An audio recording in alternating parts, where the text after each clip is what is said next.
Hello friends, welcome to my YouTube channel. आज देखते हैं जीके की कुछ महत्वपूर्ण प्रश्न जो एग्ज़ाम में हमेशा पूछे जाते हैं। आप इसमें कितना सही कर पाते हैं, आप अपनी तैयारी को इसमें देख सकते हैं।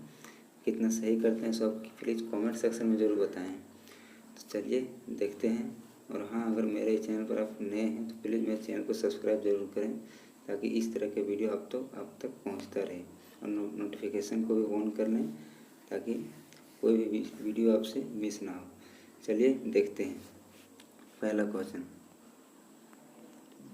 क्वेश्चन है, खार्तूम में किन दो नदियों का संगम होता है?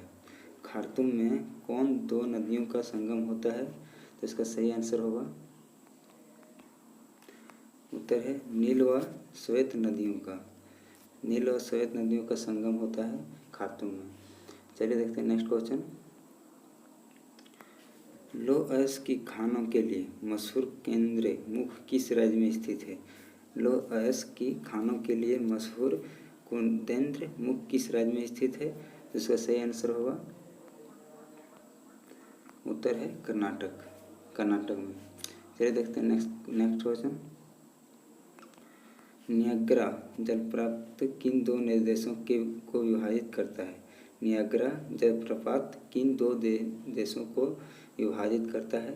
इसका सही आंसर होगा, संयुक्त राज्य अमेरिका और कनाडा। दो देशों को विभाजित करता है, संयुक्त राज्य अमेरिका और कनाडा। चलिए देखते हैं नेक्स्ट क्वेश्चन। त्रिनिदाद और टोबैगो की राजधानी है, मतलब त्रिनिदाद और टोबैगो की राजधानी क्या है? इसका सही आंसर होगा, port of Spain. Port of Spain इसका सही आंसर होगा। वीडियो आपको लंबा मतलब जल्दी बोल दे रहे हैं तो प्लीज़ आप वीडियो को स्टॉप करके अपना उत्तर दे सकते हैं, उसके बाद आगे आप बढ़ सकते हैं। चलते देखते हैं नेक्स्ट क्वेश्चन। जिस दिन सूर्य पृथ्वी के निकटतम होता है उस दिन पृथ्वी की स्थिति को कहा जाता है। जिस दिन सूर्य पृथ्वी के निकटतम होता है उस दिन पृथ्वी की स्थिति को कहा जाता है। तो इसका सही आंसर होगा उपसौर। इसको उपसौर कहा जाता है। चलिए देखते हैं नेक्स्ट क्वेश्चन। काराकोरम उच्च मार्ग किन दो देशों को जोड़ता है? काराकोरम उच्च मार्ग किन दो देशों को जोड़ता है? इसका सही आंसर होगा पाकिस्तान और चीन को उस काराकोरम जोड़ता है। चलिए देखते हैं नेक्स्ट क्वेश्चन। तीस्ता नदी के जल बंटवारे का विवाद किन दो देशों के बीच है? तीस्ता नदी जो है उसके बंटवारे को किन दो देशों के बीच यही विवाद चल रहा है? तो इसका सही आंसर होगा भारत और बांग्लादेश के बीच। चलिए देखते हैं नेक्स्ट क्वेश्चन। विक्टोरिया झील किन अफ्रीकी देशों के मध्य है? विक्टोरिया झील जो है वो किन अफ्रीकी देशों के मध्य है?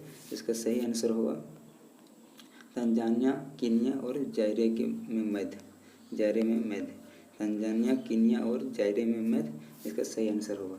चलिए देखते हैं नेक्स्ट क्वेश्चन। किन द्वीपों को प्रशांत महासागर का चौराहा उपनाम से जाना जाता है? किन द्वीप को प्रशांत महासागर के चौराहा के उपनाम से जाना जाता है? तो इसका सही आंसर होगा हवाई द्वीप को जाना जाता है। Next question. विश्व की सर्वाधिक ऊंची सड़क लेह मनाली मार्ग की किस दर्रे से होकर गुजरती है? विश्व की सर्वाधिक ऊंची सड़क जो है लेह मनाली मार्ग किस दर्रे से होकर गुजरती है? इसका सही आंसर होगा रोहतांग दर्रे से होकर गुजरती है, रोहतांग। फिर देखते हैं नेक्स्ट क्वेश्चन। विश्व के सबसे ऊंचे पर्वत को निर्माण किस हलचल के दौरान हुआ? विश्व के सबसे ऊंचे पर्वतों का निर्माण किस हलचल के दौरान हुआ? इसका सही आंसर होगा अल्पलाइन हलचल इसका सही आंसर है। चलिए देखते हैं नेक्स्ट क्वेश्चन। पनियान व इरुला जनजातियों किस राज्य में निवास करती है? पनियान व इरुला जनजाति किस राज्य में निवास करती है? इसका सही आंसर होगा केरल में। चलिए देखते हैं नेक्स्ट क्वेश्चन। लघु ज्वार के समय सूर्य, चंद्रमा और पृथ्वी की स्थिति होती है। लघु ज्वार है उस समय सूर्य, चंद्रमा और पृथ्वी की स्थिति होती है? इसका सही आंसर होगा समकोणिक। समकोणिक होते उस टाइम। चलिए सही क्वेश्चन, सही। Next question, mother of pearl cloud किस मंडल में पाए जाते हैं? मदर ऑफ पियर क्लाउड्स किस मंडल में पाए जाते हैं? तो इसका सही आंसर होगा ओजोन मंडल में। चलिए देख रहे हैं नेक्स्ट क्वेश्चन, कनाडा का सर्वरी क्षेत्र किस खनिज के लिए विख्यात है? कनाडा का जो सर्वरी क्षेत्र है वो किस खनिज के लिए विख्यात है? इसका सही आंसर होगा निकेल। नेक्स्ट क्वेश्चन, 5 सागरों की भूमि लैंड ऑफ 5 सी से किस संबोधित किया जाता है? किसे संबोधित किया जाता है?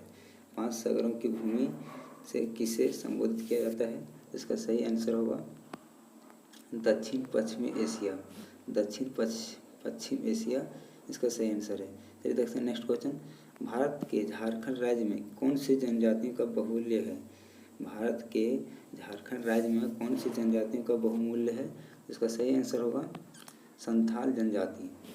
संथाल जनजाति झारखंड में बहुमूल्य सबसे ज़्यादा है। चलिए देखते हैं नेक्स्ट क्वेश्चन, यूकाई परियोजना की किस नदी पर स्थित है? यूकाई परियोजना जो है वो किस नदी पर स्थित है? इसका सही आंसर होगा ताप्ती नदी पर गुजरात में। ताप्ती नदी है गुजरात में, उसी पर वो स्थित है। चलिए देखते हैं नेक्स्ट क्वेश्चन, कर्नाटक में कहवा की खेती के लिए उपयोगी मानसून से पहले की बौछारों को क्या कहा जाता है? कर्नाटक में कहवा की खेती के लिए उपयोगी मानसून से पहले किस की बौछारों को क्या कहा जाता है? चलिए देखते हैं, इसका सही आंसर होगा नेरी ब्लॉसम। नेरी ब्लॉसम कहा जाता है। नेक्स्ट क्वेश्चन है, भारत में 3 सबसे बड़े गन्ना उत्पादक राज्य क्रमशः कौन सा है? भारत में 3 सबसे बड़े, जहाँ सबसे ज़्यादा गन्ना उत्पादन किया जाता है, वो कौन से राज्य हैं? चलिए इसका सही आंसर होगा उत्तर प्रदेश, महाराष्ट्र और कर्नाटक। ये 3 राज्य है जो सबसे ज़्यादा गन्ना उत्पादन किया जाता है। चलिए देखते हैं नेक्स्ट क्वेश्चन, गंगा के मैदान में मृदा की उर्वरता के बने रहने का मुख्य कारण क्या है? गंगा के मैदान में मृदा की उर्वरता के बने रहने का मुख्य कारण क्या है? इसका सही आंसर होगा वार्षिक बाढ़ एवं नवीन जलोढ़ मृदा का जमाव। वार्षिक बाढ़ एवं नवीन जलोढ़ मृदा का जमाव इसका सही आंसर होगा। चलिए देखते हैं नेक्स्ट क्वेश्चन, हिम नदों द्वारा जमा किए गए अवसाद जब गोलाकार पहाड़ियों का रूप धारण कर लेते हैं तो उसे क्या कहा जाता है? हिम नदों द्वारा जमा किए गए अवसाद जब गोलाकार पहाड़ियों का रूप धारण कर लेता है तो उसे क्या कहा जाता है? इसका सही आंसर होगा ड्रमलिन। इसका आंसर होगा ड्रमलिन, इसी को कहा जाता है। चलिए देखते हैं नेक्स्ट क्वेश्चन, इसका सही आंसर है भारत और तिब्बत के बीच प्रमुख मार्ग को कलिम्पोंग का तहसा से जोड़ता है किस दर्रे से होकर निकलता है? भारत और तिब्बत के बीच प्रमुख मार्ग को कलिम्पोंग का लहासा से जोड़ता है किस दर्रे से होकर निकलता है?